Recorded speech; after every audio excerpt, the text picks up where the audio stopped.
বার্তা এক নজর, সবার খবর সমান নজর।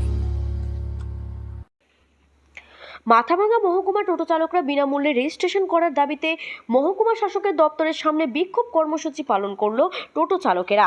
এদিন শতাধিক টোটো চালক শহরে মিছিল করে মহকুমা শাসকের অফিসে যায়। সেখানে অবস্থান বিক্ষোভ চলে বেশ কিছুক্ষণ ধরে। মহকুমা শাসকের সঙ্গে আলোচনা করেন টোটো চালকের প্রতিনিধি।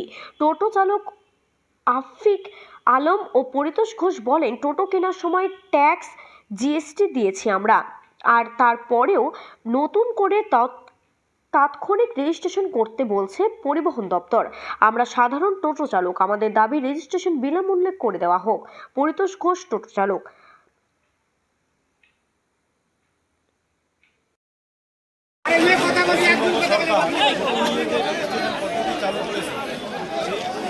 সিদ্ধান্তের বিরুদ্ধে আমরা আজকে এখানে সবাই একত্রিত হয়েছি।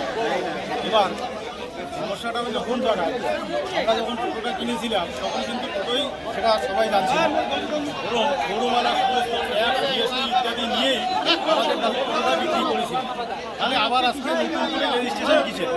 আচ্ছা, ধরেও নিলাম আজকে রেজিস্ট্রেশন করতে হবে, ঠিক আছে, কিন্তু বিভিন্ন জায়গায় বিভিন্ন রকম পয়সা যাচ্ছে। তাদেরকে পাঠিয়ে দেওয়া হচ্ছে টিটিএনের জন্য, টেম্পোরারি টোটো রেজিস্ট্রেশনের জন্য, যেটা 2 বছর পর সেটাকে ফিনিশ করে দিতে হবে এবং নতুন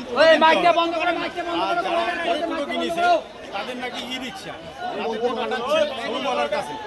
গরুমালা 15,000 বিভিন্ন রকম পয়সা দাবি করছে। এখানে আমরা দিশেহারা হয়ে পড়েছি।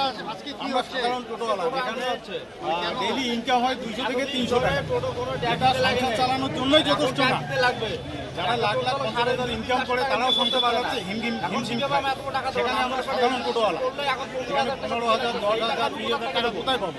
কোথা থেকে আমরা বলছি যে এই জন্য আমাদের যেটা দাবি, টোটো রেজিস্ট্রেশনটা করা হোক সরকারের তরফে, সেটা সরকারের তরফে ক্যাম্প করে আরটিওর মাধ্যমে বিভিন্ন জায়গায় করা হোক, সরলীকরণের মাধ্যমে, যাতে কারো পেটে হাত মারা না যায়।